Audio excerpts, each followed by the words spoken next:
پر مبارکباد کے مستحق ہیں. ہم تو اس کو رکھتے ہیں کہ یہ سلسلہ انشاءاللہ جاری ہے.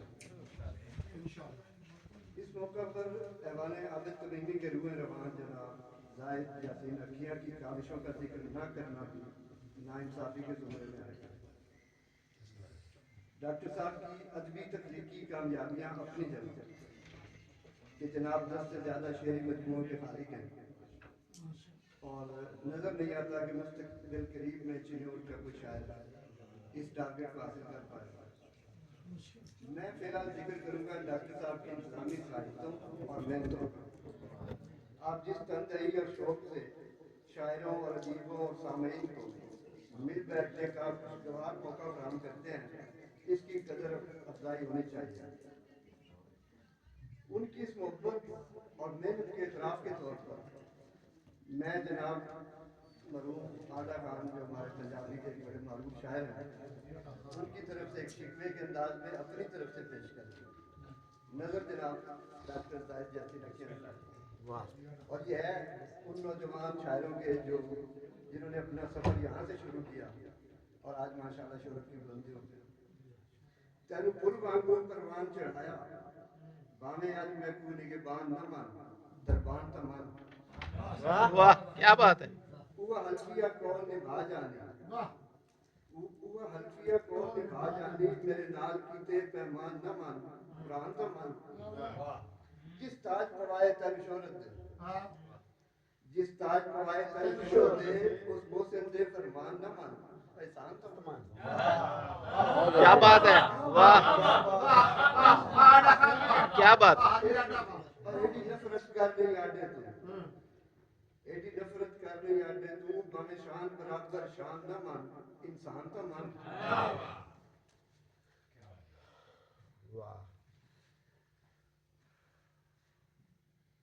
میں ایک عرصے سے اس حال میں بطور سامنے آتا رہا اور یہ ذرا سا لائٹ وے میں ایک بات کر رہا ہوں.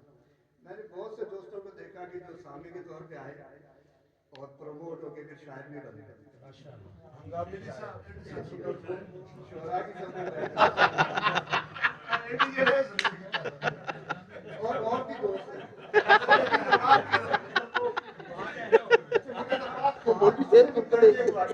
اپنی فوجی مارے. اس سے بھی بڑھ کے ایک واقعہ ہوا کہ سامنے کو صدارت کی کرسی مل گئی. یہ جیسی کیا تو رجال کہتے ہیں. میں ہمیشہ فوری بدلہ لا لے. آپ سب جانتے ہیں میں اس چیز کو باقاعدہ پروموٹ کرتا ہوں کہ ہمارے یہاں سامنے بہت کم ہوتے ہیں. تو اس واقعے کو بطور ایڈورٹائزمنٹ استعمال کرنا چاہیے کہ اگر آپ سامنے کے طور پہ آئیں تو امکان ہے کہ آپ صدر بھی بن سکیں.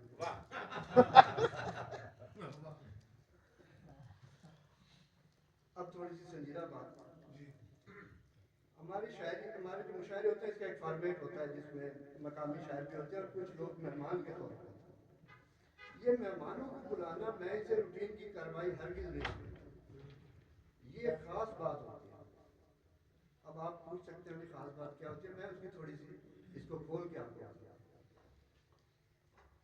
شاعری میں ایک لفظ استعمال ہوتا ہے ڈکشن. ڈکشن سے مراد ہرگز ذخیرہ الفاظ نہیں ہے. استاد جی صاحب ڈکشن سے مراد ذخیرہ الفاظ نہیں ہے. ڈکشن سے مراد اس ذخیرے میں سے الفاظ کا چناؤ ہے جو ہر شاعر اپنی اپنی طبع کے مطابق کرتا ہے. ہر تخلیق کار اگرچہ کثیر تعداد میں الفاظ تک رسائی رکھتا ہے لیکن جب آپ کسی کے کلام کو توجہ سے پڑھیں تو واضح نظر آئے گا کہ وہ کچھ الفاظ پر کچھ زیادہ ہی مہربان ہے. یہ مہربانی ڈکشن کہلاتی ہے. ڈکشن ڈیولپ ہونے کی متعدد وجوہات ہوتی ہیں. تفصیل میں اب چونکہ وقت بھی بہت ہو گیا تو زیادہ تفصیلی بات نہیں کروں گا. لیکن آپ کس طرح کی کتابیں پڑھتے ہیں, کس طرح کے نظریات رکھتے ہیں, مسلکی نظریات, سیاسی نظریات, اور اس کے علاوہ آپ کیسے لوگوں میں اٹھتے بیٹھتے ہیں, صرف داد لینے والی جگہوں پہ بیٹھتے ہیں یا کہیں مخالف بھی بیٹھتے ہیں. یہ سب چیزیں آپ کے ڈکشن کو ڈیولپ کرتی ہیں. واہ اچھا خوبصورت بات. ایک اور ڈکشن کو ناپنے کا ایک اور جو فارمولہ میں نے دیکھا, شاعر کوئی 20 سال سے شعر لکھ رہا ہے, کوئی 10 سال سے, کوئی 5 سال سے, وہ تو لکھ رہا ہے وقفے وقفے سے. اب मास्टर जावेद इकबाल साहब मैं जब 5वीं में था तब से लिख रहे हैं और उस वक्त मैं इनका शागिर्द भी था। तो अच्छा, अब वो एक अरसा है, 50 साल का एक अरसा है, वो कभी कुछ लिखा कभी कुछ, लेकिन जब आप इनकी किताब पढ़ेंगे और संजीदगी से पढ़ेंगे तो आप इनका डिक्शन पकड़ लेंगे, आपको पता चल जाएगा ये शख्स फलां डिक्शन का कहती है, चाहे उसकी वसत बहुत हो। अच्छा, कोई 100 अल्फाज का कहती होगा, कोई 500 अल्फाज का कहती होगा, कोई 2 अल्फाज का, और हैं आप पढ़े तो आपको पता चलेगा। तो वही बात है। अब मुकदमा में ये कायम करना चाह रहा हूँ कि हर शायर का एक डिक्शन होता है और बतदरीज हर शहर का भी एक डिक्शन होता है। आप फैसलाबाद की शायरी पढ़ें आपको पता चलेगा कि इनका एक डिक्शन है, चिन्नौट के शेर पढ़ें आपको पता चलेगा इनका एक डिक्शन है। अब होता ये है कि सुनने वाले और सुनाने वाले वो उस डिक्शन के कैदी हो जाए। अब वापस चले कि मैं ये कह रहा हूँ कि मेहमान शुआरा जब आते हैं तो वो ताज़ा हवा का झोंका होते हैं, इस तरह वो अपना डिक्शन ले आते हैं। हम सुनने वाले जिस डिक्शन के कैदी होते हैं, हम सुनने वाले एक डिक्शन के कहती है, वाह कर रहे हैं एक ही डिक्शन में, हमें पता चलता है कि यार कुछ और हवा भी चलती है, कोई खिड़की इधर भी खुलती है, कोई हवा इधर से भी आती है। ये बुलाना इसलिए ज्यादा है मैं ना कि एक रस्मी कार्रवाई के दो इधर से पकड़ लिए और दो उधर से आ गए। बहुत उम्दा, वाह वाह, खूब बेहतरीन बात, इसको पसंद करता हूँ और बहुत नौजवान बेहतरीन। सुनने वालों से कहूँगा कि वो इस चीज़ को खास तौर पर जो नए बाहर से आने वाले हैं उनको ज्यादा तवज्जो से सुनें। इस तरह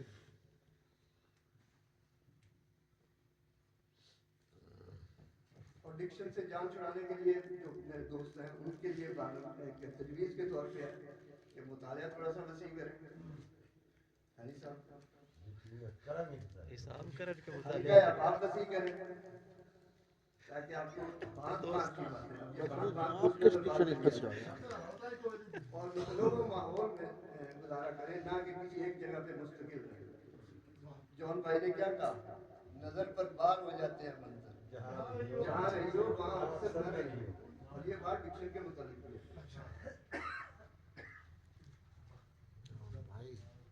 सर्दी यकीन करें इतना गर्म मुशायरा हुआ कि बाहर के मौसम का हमें पता ही नहीं चलता।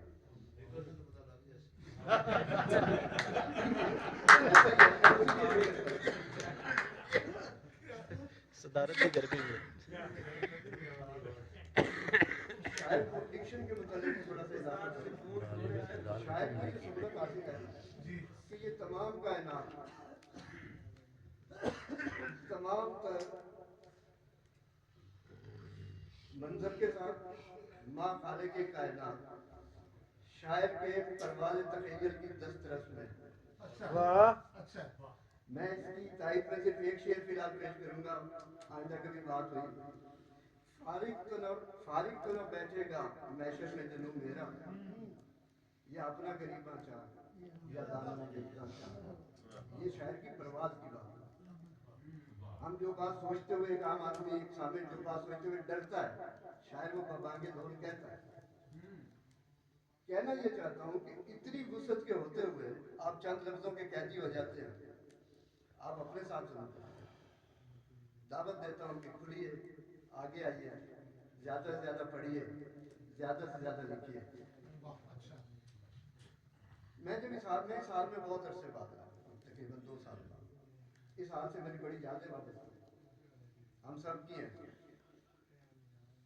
मैं अपने दोस्त और हम सब के दिल अजीज मरहूम साथी जनाब आदिल जरदानी का कुछ कलाम बतौर इंतखाब पेश करना चाहता हूँ, अगर इजाजत है। ये पंजाबी गजल है, पंजाबी गजलें उनकी कम मंजर आम पे आई और मतबूआ तो बिल्कुल ही नहीं है। चंद शेर, 3-4 शेर। हंजू कट्ठे करते पे एवें दर्द बड़ोले भरते पे साढ़े जय बेबसा दा की पुछना है, जींदे पे मरते पे। क्या बात, कमाल है। जिन्हें भूल भी आदिल साडा होना नहीं, ओनू वेख के चलते पे। कमाल।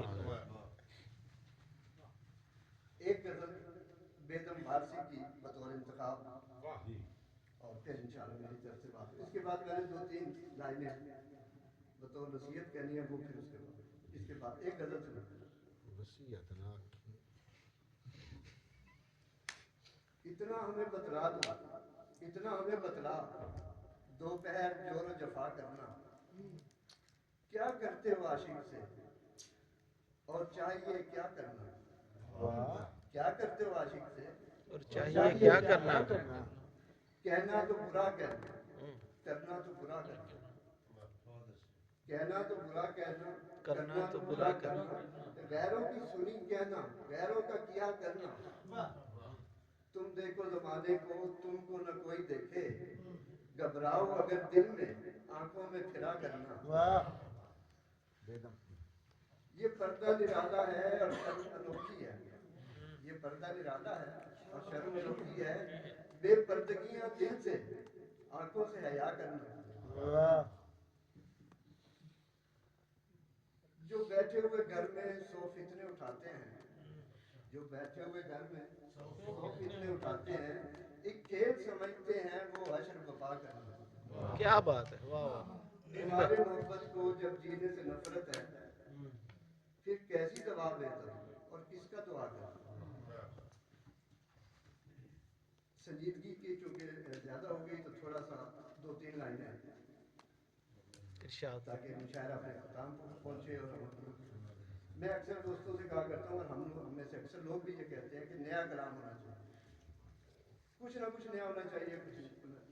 तो एक शायर दोस्त ने पूछा भी यार ये कैसे नया नया मसला होता है, लोग कभी तवज्जो करते हैं कभी नहीं करते। तो मैंने उन्हें एक आसान तरकीब बताई, आप में से जिसके बारे में आए कि आप नया कलाम सुनाना शुरू करें, उम्मीद ये है कि पीछे से आवाज आएगी यार वही पुराना सुना तो ये पहले।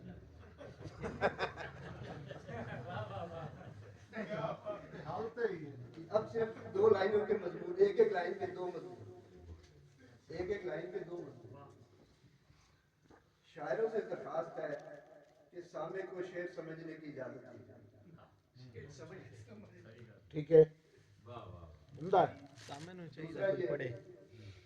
मेरी तमाम शायरों से जाती तल्लुकात दोस्तियां, तो ये सब एक मोहब्बत का ये भी एक काम है। जैसे आप शायरी एक नाज़िक और हसास मामला है अली भाई, शायरी एक नाज़िक और हसास मामला है, इसे शायरों पर नहीं छोड़ा जा सकता। वाह वाह वाह वाह वाह वाह